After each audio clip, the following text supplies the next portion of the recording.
Hello everyone. आज हम बात कर रहे हैं एक बहुत अच्छी किताब जिसका नाम है सोफी का संसार। और ये पाश्चात्य जगत की एक नोवेल है और इसके लेखक हैं जस्टिन गार्डन। लेकिन इसका हिंदी में अनुवाद सत्यपाल गौतम जी ने किया था। चलिए चलते हैं, आज हमारा 5वां अध्याय करेंगे। और अगर आपको इससे पहले के लेसन चाहिए तो आप प्लेलिस्ट में जाकर देख सकते हैं। चलिए शुरू करते हैं लेखक के विचार। 5वां लेसन है डिमाक्रिट्स, दुनिया का सबसे कुशल खिलौना। सोफी ने अज्ञात दार्शनिक से प्राप्त सारे टाइप किए हुए पन्ने अपने बिस्किट वाले डिब्बे में वापस रख दिए और इसका ढक्कन बंद कर दिया। वह रेंगती हुई अपनी माद से बाहर आई और थोड़ी देर खड़ी रहकर बाग से दूर दूसरे छोर तक देखा। उसने थोड़ी देर इस पर विचार किया कि कल क्या हुआ था। उसकी माँ ने सवेरे नाश्ता लेते समय फिर प्रेम पत्र की बात कहकर उसे चिढ़ाया था। वह जल्दी से चलकर मेल बॉक्स तक पहुंची ताकि उस दुर्घटना से बच सके जो उसके साथ कल हुई थी। यदि 2 दिन बराबर प्रेम पत्र प्राप्त होते रहे तो असमंजस दुगना हो जाएगा। मेल बॉक्स में एक और छोटा सफेद लिफाफा था। इन पत्रों के पहुंचाए जाने में सोफी ने एक क्रम और देखना शुरू कर दिया। हर दिन तीसरे पहर उसे एक बड़ा ब्राउन लिफाफा मिलता था। जब वह इसमें लिखी सामग्री को पढ़ती होती तो दार्शनिक दबे पाव मेल बॉक्स तक आता और एक नया छोटा सफेद लिफाफा उसमें डाल देता। तो अब सोफी यह पता लगा सकेगी कि वह कौन था। यदि यह एक पुरुष था, वह अपने कमरे से मेल बॉक्स पर अच्छी तरह से नजर रख सकती थी। यदि वह खिड़की पर खड़ी रहे तो वह इस रहस्यमय दार्शनिक को देख लेगी। सफेद लिफाफे भी कहीं हवा में ऐसे ही नहीं प्रकट हो जाते। सोफी ने तय किया कि अगले दिन वह पूरी सावधानी से निगरानी रखेगी। अगला दिन शुक्रवार था और इसके बाद सप्ताहांत का पूरा समय उसके पास था। वह अपने कमरे में गई और उसने लिफाफा खोला। आज केवल एक ही प्रश्न था, किंतु यह पिछले 3 प्रश्नों की तुलना में अधिक अवाक कर देने वाला था। लेंगो दुनिया में सबसे कुशल खिलौना क्यों है? शुरुआत में तो सोफी यही स्वीकार नहीं कर रही थी कि लेंगो एक कुशल खिलौना है। यह वर्षों पहले की बात है जब वह प्लास्टिक के छोटे ब्लॉक्स से खेला करती थी। इसके अतिरिक्त उसके लिए यह कल्पनातीत था कि लेंगो का दर्शन शास्त्र से कोई लेना देना हो सकता है। किंतु वह एक कर्तव्यनिष्ठ विद्यार्थी थी। अच्छी तरह खोजते हुए उसने अपनी अलमारी से सबसे ऊपर के खाने में वह थैला ढूंढ निकाला जिसमें अलग अलग शक्लों और आकारों के लोग लेंगो भरे पड़े थे। उसने वर्षों बाद फिर से पहली बार उन्हें खेल खेल में बनाना शुरू कर दिया। जैसे ही उसने बनाना शुरू किया उसके दिमाग में ब्लॉक्स के बारे में कुछ विचार उभरने लगे। उन्हें इन्हें इकट्ठा करके जोड़ना आसान है, उसने सोचा। हालांकि वे सब भिन्न हैं, वे सब आपस में फिट हो जाते हैं, वे तोड़े भी नहीं जा सकते। वह किसी टूटे हुए हुए लेंगो को देखने को याद नहीं कर सकी। कई वर्षों पहले खरीदे यह ब्लॉक्स आज भी उतने ही नए और चमकीले दिखते थे जितने वे खरीदने के समय थे। लेंगो के साथ सबसे बढ़िया बात यह थी कि वह उनसे कोई भी चीज बना सकती थी और फिर वह उन ब्लॉक्स को अलग अलग कर सकती थी और फिर से कोई और नई चीज बना सकती थी। एक खिलौने से उसके इससे अधिक और क्या आशा की जा सकती है? सोफी ने महसूस किया कि लेंगो वास्तव में दुनिया का सबसे कुशल खिलौना कहा जा सकता है, किंतु इसका दर्शन शास्त्र से क्या लेना देना था? यह अभी भी उसकी समझ से बाहर था। उसने एक बड़ा गुड़िया घर बनाने का काम लगभग पूरा कर लिया था। भले ही यह मान लेना उसे बेहद नापसंद हो, उसे ऐसा आनंद युगों युगों में कभी नहीं आया था। लोग बड़े होकर खेल खेलना क्यों छोड़ देते हैं? जब उसकी माँ घर पहुंची और उसने सोफी को यह सब करते देखा, तो वह तत्काल बोली, क्या मजा है? मुझे यह देखकर बड़ी खुशी हुई कि तुम अभी इतनी बड़ी नहीं हुई कि खेलना छोड़ दो। मैं खेल नहीं रही हूँ, सोफी ने गुस्से से भरकर पलटवार किया। मैं एक बेहद पेचीदा दार्शनिक प्रयोग कर रही हूँ। उसकी माँ ने एक गहरी सांस ली। संभवतः वह सफेद खरगोश और जादुई टोपी के बारे में सोच रही थी। अगले दिन जब सोफी स्कूल से घर आई, तो एक बड़े ब्राउन लिफाफे में उसके लिए कई और पन्ने थे। वह उन्हें अपने कमरे में ऊपर ले आई। उन्हें पढ़ने के लिए वह प्रतीक्षा नहीं कर सकती थी, किंतु साथ ही साथ उसे अपने मेल बॉक्स में भी नजर टिकाए रखनी थी। लो, मैं फिर आ गया सोफी। आज तुम्हें महान प्राकृतिक दार्शनिकों में से आखिरी आखिरी दार्शनिक के बारे में कुछ बतलाऊंगा। उसका नाम डिमोक्रिटस था और वह उत्तरी एजियंस के समुद्र तट के पास के एक छोटे से कस्बे एबडेरा का रहने वाला था। यदि तुम्हें लेगो ब्लॉक्स से संबंधित प्रश्न का उत्तर बिना किसी कठिनाई के आता है, तो तुमको इस दार्शनिक के जिज्ञासा को समझने में कोई कठिनाई नहीं होगी। डेमोक्रेट्स अपने पूर्ववर्ती विचारकों से सहमत था कि प्रकृति में रूपांतरण इस कारण होते हैं कि कोई चीज वास्तव में बदली है। इसलिए उसने यह परिकल्पना की कि हर चीज बहुत सूक्ष्म अदृश्य ब्लॉक्स से बनी है और इनमें से प्रत्येक शाश्वत है और अपरिवर्तनशील है। डेमोक्रिट्स इनमें सबसे छोटी इकाइयों को अणु कहता है। अणु शब्द का अर्थ है, ये अणु सिद्धांत की बात हो रही है, तो अणु का अर्थ है अविभाज्य, यानी काटा न जा सकने वाला।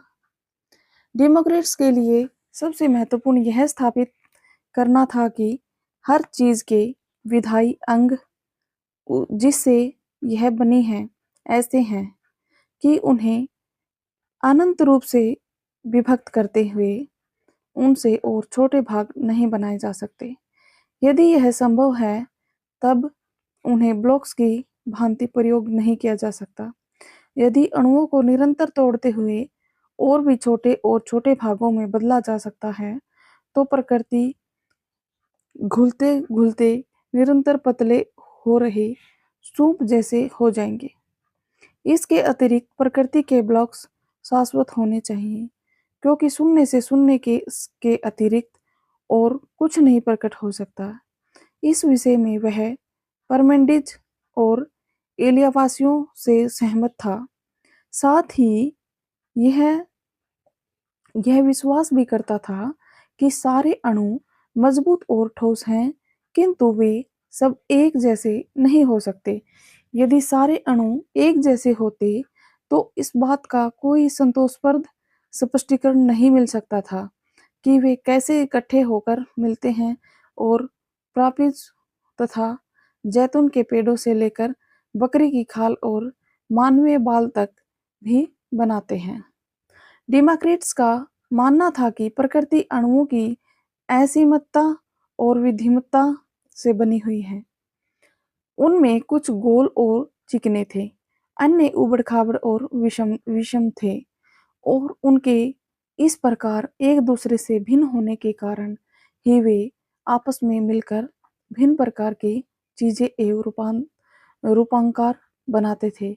किंतु संख्या और रूप में वे कितने ही असीम क्यों न हो, वे सब शाश्वत, अपरिवर्तनशील और अविभाज्य हैं। जब एक देह, उदाहरण के लिए एक जानवर या एक पेड़ मर जाता है और विखंडित हो जाता है, तो अणु अलग-अलग हो जाते हैं और उनका उपयोग नई देह बनाने के लिए किया जा सकता है। अणु स्थान में घूमते रहते हैं, किंतु उनमें हुक और कांटे होने के कारण वे आपस में मिलकर एक होकर उन सब चीज़ों को बनाते हैं, जिन्हें हम अपने चारों ओर देखते हैं। अब तुमने देख लिया होगा कि मेरा लेगो ब्लॉक्स से क्या अभिप्राय था। उनमें लगभग वे सारे गुण लक्षण हैं जिन्हें डेमोक्रेट्स अणुओं में देखता था और इसी कारण उनसे चीजें बनाने में मजा आता है।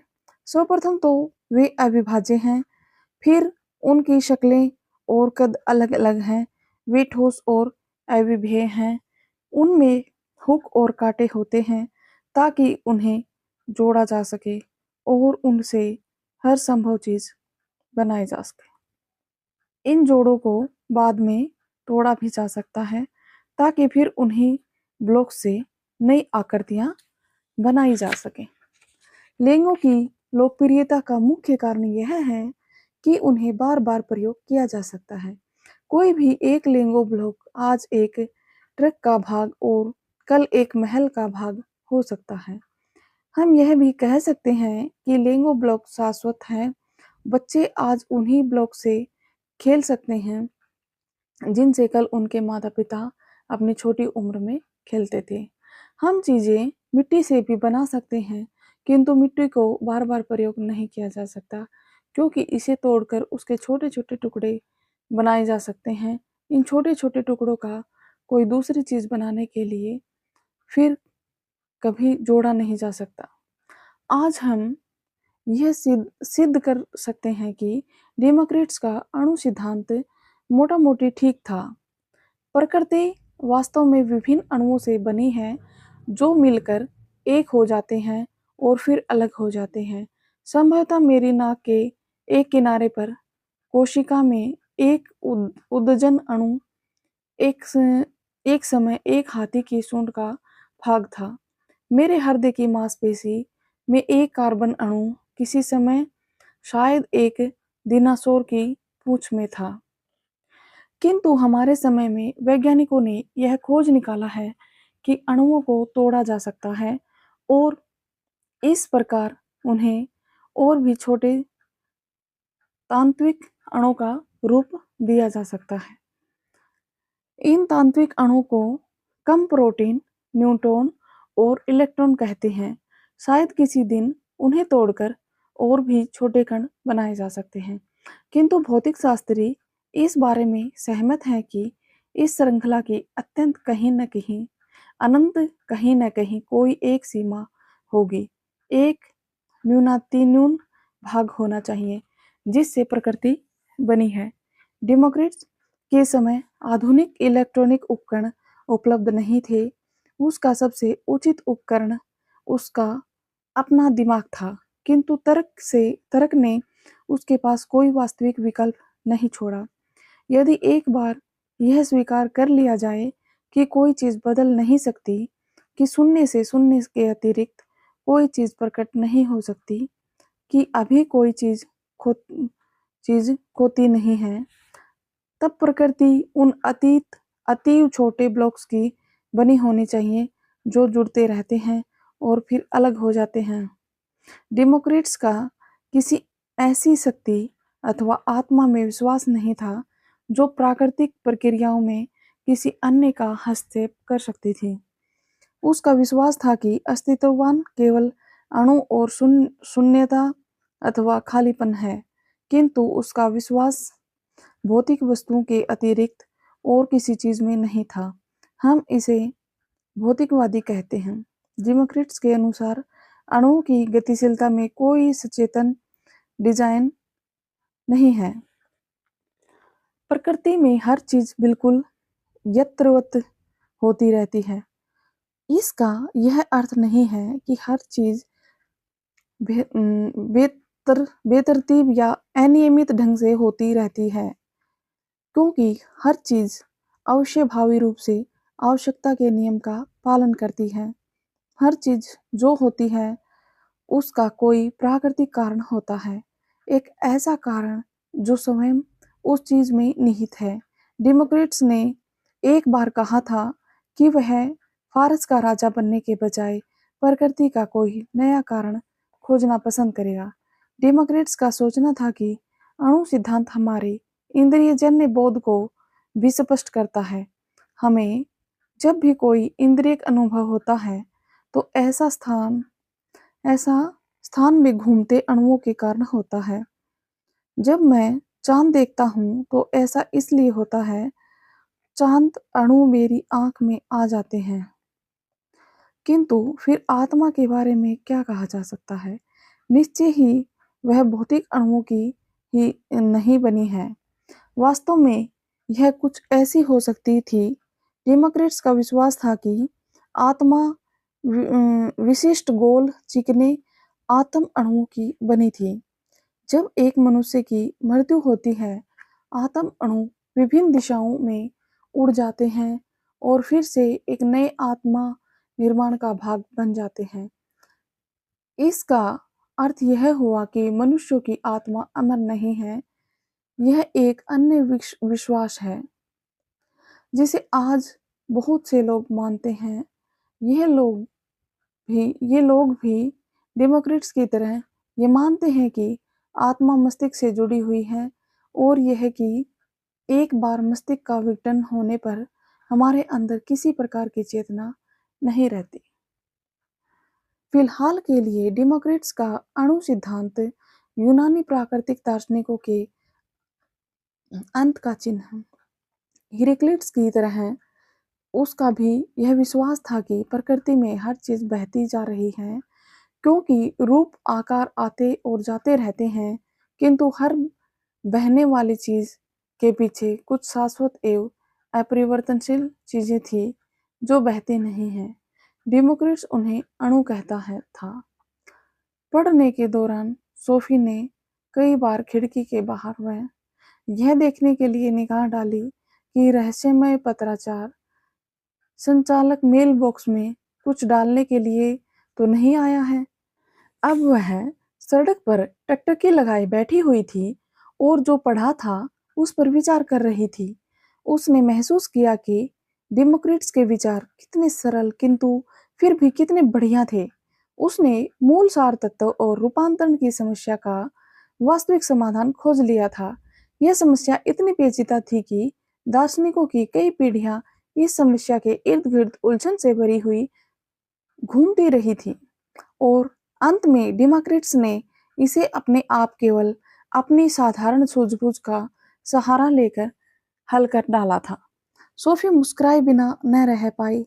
यह बात सच होनी ही चाहिए कि प्रकृति कुछ ऐसे छोटे छोटे अत्यंत सूक्ष्म अविभाज्य कणों की बनी हुई है जो कभी नहीं बदलते, किंतु इसके साथ ही साथ यह भी साफ था कि हिराक्लिटस यह सोचने में सही था कि प्रकृति में सब रूप आकार बहते रहते हैं, किंतु हर चीज नष्ट होती है, जानवर मरते हैं, यहाँ तक कि पर्वतों की श्रेणियां भी धीरे धीरे क्षरित होती रहती हैं।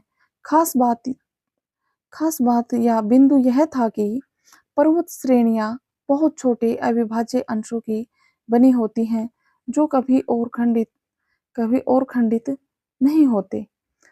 इसके साथ ही साथ डेमोक्रेट्स ने कुछ प्रश्न भी उठाए थे।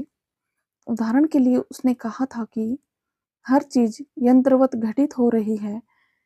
एम्पिडोक्लिस और एनाक्सागोरस के विपरीत उसने यह स्वीकार नहीं किया कि जीवन में कोई आध्यात्मिक शक्ति होती है। डेमोक्रेट्स का यह भी विश्वास था कि मनुष्य की आत्मा अमर नहीं होती। क्या सोफी इस विषय में निश्चित हो सकती थी? उसे मालूम नहीं था। दर्शन शास्त्र का कोर्स तो उसने बस अभी शुरू ही किया है। यहाँ पे हमारा 5वां अध्याय खत्म होता है और ये बुक मतलब अच्छी भी है और मुश्किल भी है और एक बार में समझ में नहीं आती है, तो आप वीडियो को दोबारा देखें और हमारी वीडियो में अंत तक बने रहने के लिए आपका बहुत बहुत धन्यवाद। Thank you so much.